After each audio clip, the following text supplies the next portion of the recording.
우리는 개미와 배짱이의 동화를 잘 알고 있습니다. 개미는 무더운 여름에도 추운 겨울을 대비해 열심히 일을 하여 양식을 모으지만 배짱이는 무더운 여름 동안 시원한 나무 그늘에 누워 노래를 부르기도 하고 낮잠을 자기도 합니다. 우선은 배짱이의 삶이 편하고 지혜로워 보이는데 반해 더운 여름에 땀을 뻘뻘 흘리며 일하는 개미의 삶은 미련해 보입니다. 그러나 추운 겨울이 되면 개미가 일한 진가가 나타납니다.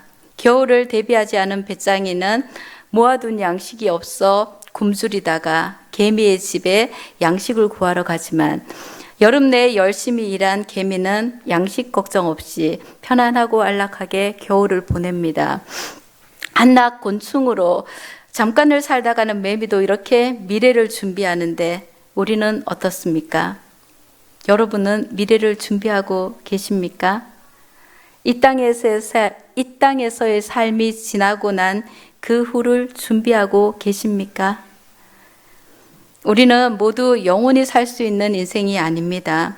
하나님께서 너희 인생들은 돌아가라 한마디만 말씀하시면 우리는 누구나 하던 일을 멈추고 티끌로 돌아가야 합니다. 모세는 우리의 연수가 70이요 강건하면 80이라고 시편 90편에서 말하고 있습니다. 그래서 많은 사람들이 인생을 나그네 길이라 말합니다. 나그네가 밟고 가는 그 길은 여행지 또는 순례의 길입니다. 여행지가 좋아서 그곳에 조금 더 유할 수는 있지만 잠시 머물 숙소를 집처럼 꾸미고 사는 어리석은 사람은 없습니다. 그렇습니다. 이 땅은 우리가 잠깐 다녀가는 여행지와 같기에 우리가 영원히 마음을 두고 우리의 모든 것을 쏟아 놓을 만큼의 가치가 있는 곳은 아닙니다. 개미가 겨울을 대비하듯 우리는 장차 올 곳을 찾아 준비해야 합니다. 여름이 빨리 지나고 겨울이 오듯 우리의 이 땅에서의 삶도 빨리 지나갑니다. 그래서 어떤 이들은 인생을 찰나라고 하고 성경 야고보서는 너희 생명이 무엇이냐 너희는 잠깐 보이다가 없어지는 안개니라고 말했습니다. 찰나같이 빨리 지나고 해가 뜨면 사라지는 잠깐 보이다가 마는 안개 같은 인생, 그 후에는 영원한 세상이 있습니다. 그렇기 때문에 오늘 본문 15절은 여기에는 영구한 도성이 없으므로 장차 올 것을 찾나니라고 한 것입니다. 우리는 이 땅에서의 것에 너무 집착하지 말고 장차 올 것을 찾아야 합니다. 장차 올 것은 막연히 올지도 모르는 그 어떤 것이 아니라 확실히 나타날 성도의 궁극적 종착지입니다. 예수님께서는 요한복음 14장에서 내가 너희를 위하여 거처를 예비하러 가노니 가서 너희를 위하여 거처를 예비하면 내가 다시 와서 너희를 내게로 영접하여 나 있는 곳에 너희도 있게 하리라라고 말씀하셨습니다. 우리의 죄를 위해 십자가에 죽으시고 우리를 살리기 위해 다시 살아나신 예수님이 먼저 가서 계신 곳, 그곳에서 우리가 거처할 처소를 준비하고 계신 예수님이 지금 머무시는 곳, 그곳이 바로 우리의 마지막 종착지입니다. 내가 다시 와서 너희를 내게로 영접하여 나 있는 곳에 너희도 있게 하리라 말씀에는 예수님의 재림 목적이 너무나도 잘 나타나 있습니다. 그렇습니다. 예수님께서 다시 오시는 이유는 우리의 죄를 담당하고 십자가에 죽으신 예수님을 구세주로 믿는 자들, 다시 말하면 성도죠. 그 성도인 자들을 하나님 아버지께로 데리고 가시기 위해서 예수님은 다시 오십니다. 하늘에 계신 예수님이 이 땅에 오신 사건 초림과 재림에는 분명한 목적이 있습니다. 초림은 요한복음 3장 17절에서 하나님이 그 아들을 이 땅에 보내신 것은 그로 말미암아 세상이 구원을 받게 하려 하심이라. 그 말씀과 더불어 요한복음 1장 12절에는 영접하는 자, 그 이름을 믿는 자에게는 하나님의 자녀가 되는 권세를 주셨으니 이렇게 말씀하셨습니다.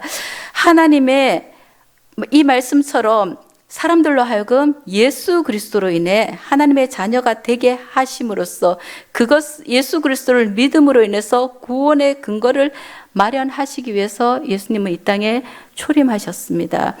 예수님이 아니라면 우리는 모두 죄로 인해서 죽을 수밖에 없는 인생이고, 두 번째 사망, 지옥으로 밖에 갈 수 없는 인생입니다.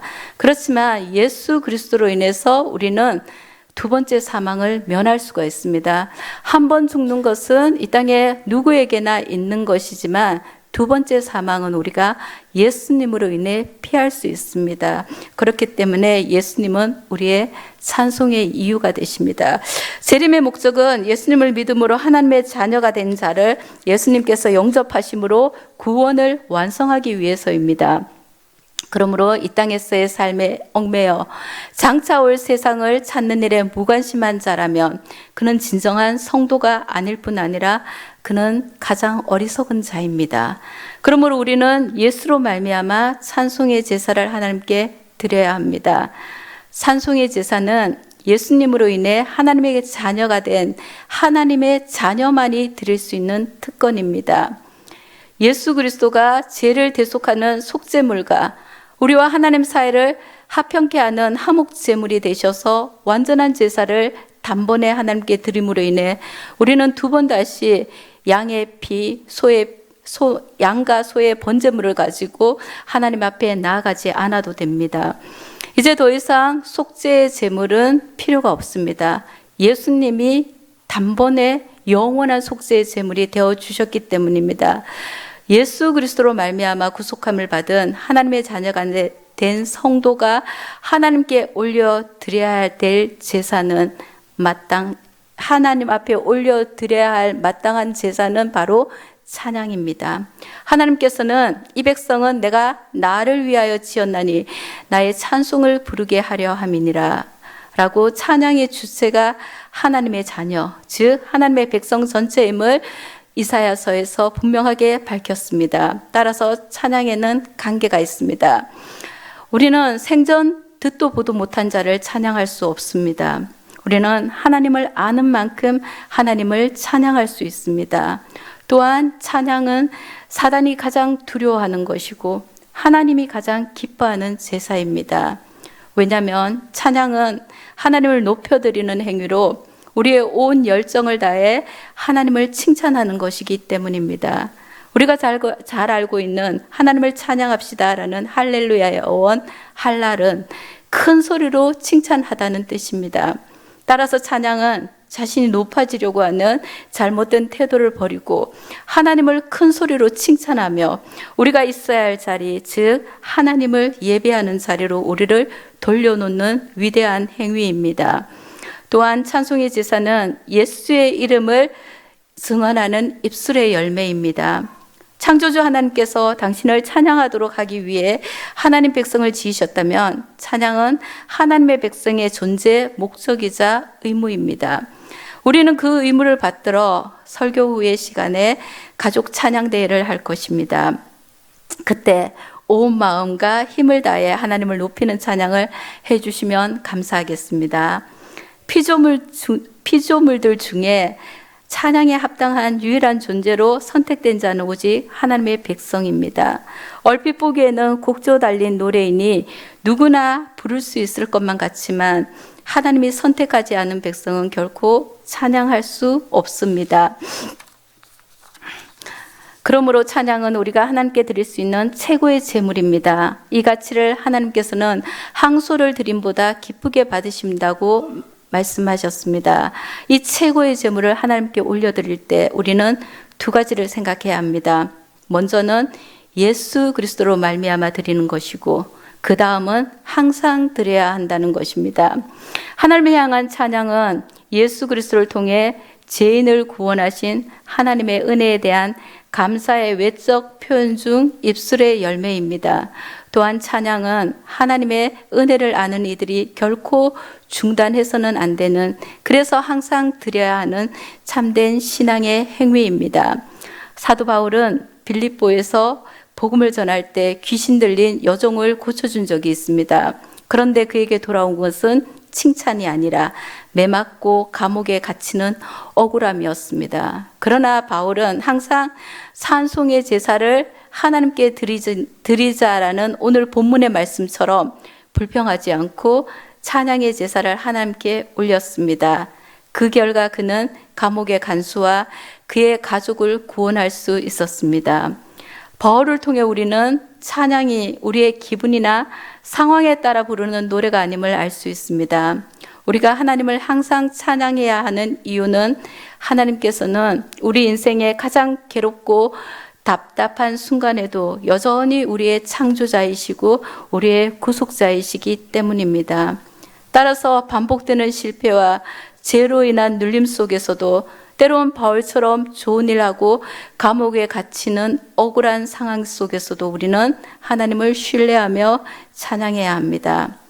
단순히 주일에만 혹은 공적인 예배에만 드리는 제사가 아닙니다.